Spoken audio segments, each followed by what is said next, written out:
Здравейте! Много хора искат от мен коментар до какво ще доведат новите мерки за кредитирането, което БНБ въведе и на практика ще бъдат въведени от 1 октомври. За да можем да оценим какво ще се случи на пазара, най-добре е да видим как се стигна до тук. След безпрецедентна експанзия в кредитирането, което направиха българските банки, Европейската централна банка видя проблем в това и каза, до някъде с основание, този темп на ръст в ипотечното кредитиране е прекалено голям и нездравословен за икономиката и поставя рискове пред банковата система, затова той трябва да бъде ограничен. И това нещо, те не го казват за първи път, казват го във всеки доклад, който правят, но дойде времето, в което поставиха на БНБ ребром нещата и им казаха, трябва да го ограничите. Всички знаем, че когато от Европа кажат нещо трябва да се направи, тук в България бързаме да го свършим. Но това не е толкова лесно, защото БНБ трябва да се грижи все пак и за печалбата на банките. А печалбата на банките в днешно време се сформира по две направления. Лихви, които са много ниски, и такси.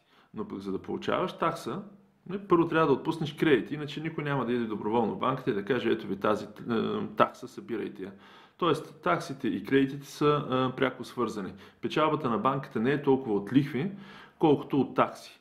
Но пък, за да събереш такса за нещо, трябва да си хванал клиента. И как се хваща клиент? С кредит.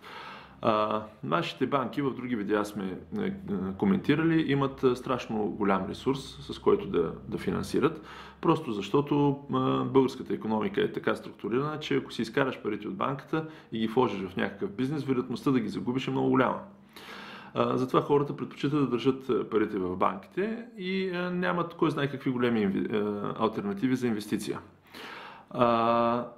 Докато недвижимия имот до някъде е добра инвестиция. Защо? Защото е доста добре регулиран от нашето законодателство.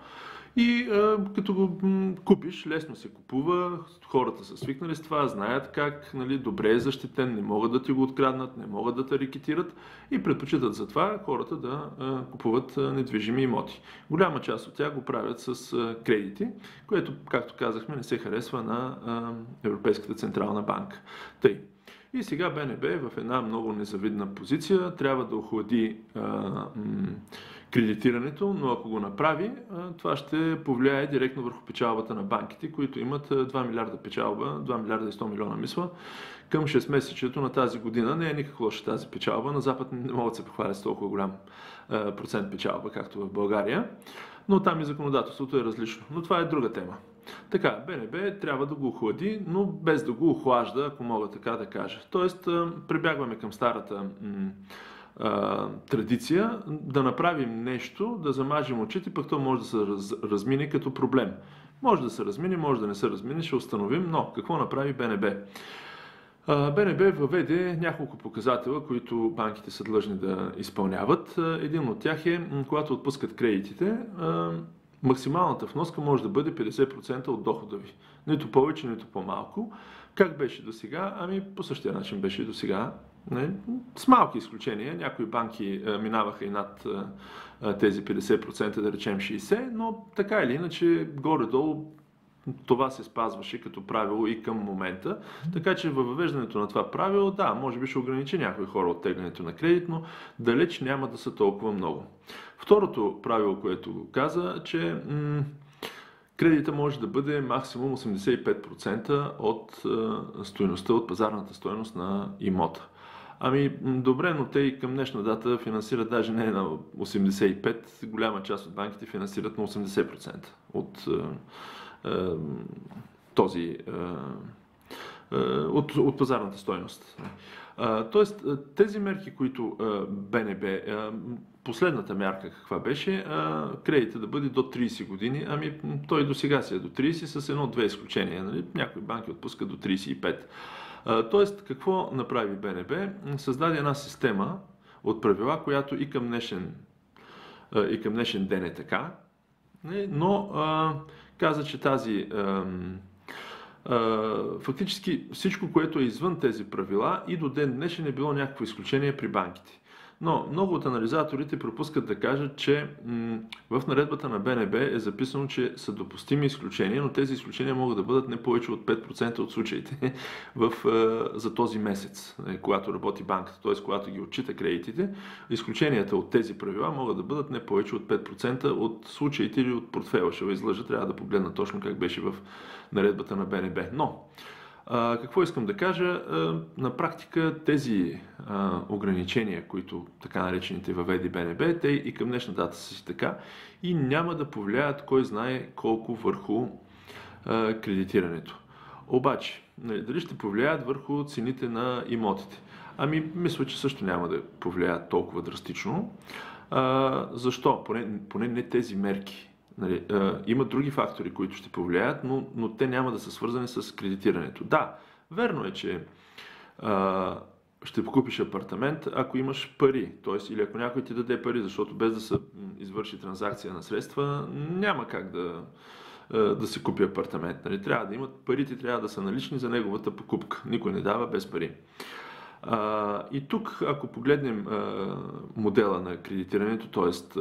какъв процент от сделките се правят с кредити и какъв процент от сделките се правят с плащания в брой, ще установим, че за големите градове някъде около 65% от броя сделки, се извършват посредством банков кредит. Защо? Защото цените в големите градове са прекалено високи. Ако видите отчетите на агенцията по вписванията, ще видите, че в нея по-малките градове и по-малките населени места повечето имоти се продават в брой. Защо? Защото просто цените са по-ниски и хората могат да ги платят в брой, нямат нужда от кредит. А също така и банките избягват да кредитират в малки населени места. Градове кредитират, но да речем, ако искате да си купите селска къща, да, кредитират, но много по-малко, отколкото или с по-нисък процент и при по-висока лихва и при при изрядни документи на имота, който купувате на село, а те почти никога не са с изрядни документи, така че наистина кредити извън големите градове банките кредитират малко. И затова, ако погледнете статистиката, ще видите, че в големите градове предимно с кредит си купуват жилищата, а в малките се купуват в брой. Но ние така или иначе се концентрираме върху големите, защото там са и по-големите обеми. Виж вече обаче като обем, какъв процент от сделките като пари, като обем пари са били, идват от кредит и кои идват от брой, тогава вече ако към брой са 65%, горе-долу, плюс-минус нещо в големите градове, говоря, от сделките са чрез банков кредит, то като обем пари, които се трансферират, там вече говорим за 80-85%. Тоест, 80-85% от сделките в големите градове идват от кредит.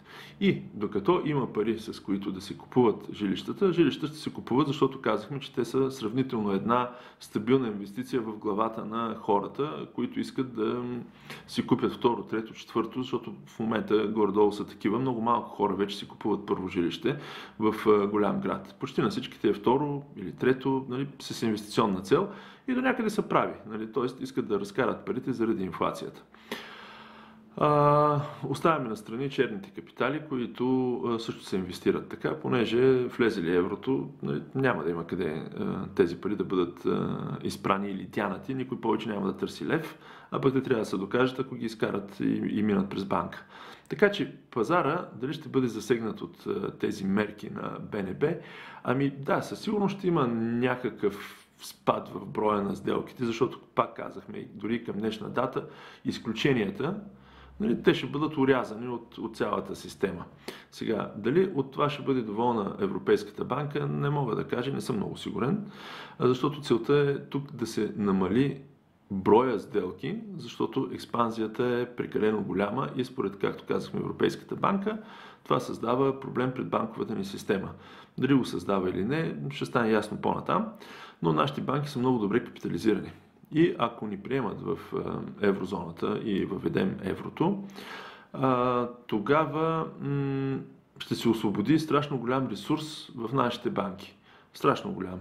Защото в момента минималните им резерви са 12%, а в еврозоната са 1%. Тоест тази разлика между 12% и 1%, те ще им дойдат като пари в брой, които също трябва да раздадат като кредити. А пак казахме, нашата икономика не може да ги усвои. Няма този потенциал да поеме толкова голямо количество пари, нямат в какво да бъдат инвестирани. Ако следите новините напоследък, дори някои компании, произвеждащи автомобилни части за Германия, се изнасят от България. Нашумелия случай последния с предприятието в Мездра, което освободи 1000 човека. Да освободиш 1000 човека в Мездра, не е, как да кажа, не е безобидно за самия регион.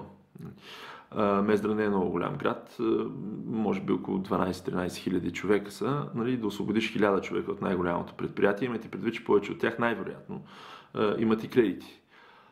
Защо? Защото е голямо предприятие, било е стабилно, банките за такива предприятия се борят години наред. Сигурен съм, доста са креативни, че са успяли да, как да кажа, да убедят хората или, ако използвам този жаргон, да набутат кредити колкото се може повече на това предприятие, защото няма къде другаде. Нали, кой толкова в Мездра да кредитираш, за да си изпълниш плана, за да си вземеш бонуса. Така че ако си банка, правиш всичко възможно и всякакви тарикатлъци и маймунджулъци, за да отпуснеш кредит на човек от това предприятие. Тоест, това е един атестат за нашата икономика, която най-вероятно през 2025 година ще влезе в криза. Поне така сочат в момента проучванията и анализите. Защо така? Ами защото българската икономика е доста тясно свързана с европейската. 75% от нашия износ отива за Европейския съюз. Сигурно 50% отиват специално за Германия, която в момента вече си е официално в рецесия. Знаете, Volkswagen си мести заводите от Германия, BASF вече са изнеси, Bosch правят някакви други забежки в други държави, нали? Така или иначе потреблението в Германия се е свило според последните статистически данни, така че няма начин това да не засегне и нашите предприятия, които са свързани и изнасят продукция за Германия, които до момента бяха в доста добро финансово състояние, но надали това нещо ще продължи. Но да се върнем на мерките на БНБ. Не мисля, че тези мерки, които предприеха, ще ограничат кредитирането в България. Да, те служат за отчетност пред Европейската банка. Да, направихме нещо, нека да изчакаме, нека да видим какво ще се случи. Ами нищо няма да се случи. Дори да има спад в кредитирането, то ще е малко и няма да е толкова значимо за пазара. Виж обаче тези съкращения в момента, които се правят от инвеститори, които се изнасят, 100% ще окажат влияние на пазара, понеже всеки от тях има кредит. А и като нямаш постоянна работа и доходи, надали банките ще искат да те кредитират.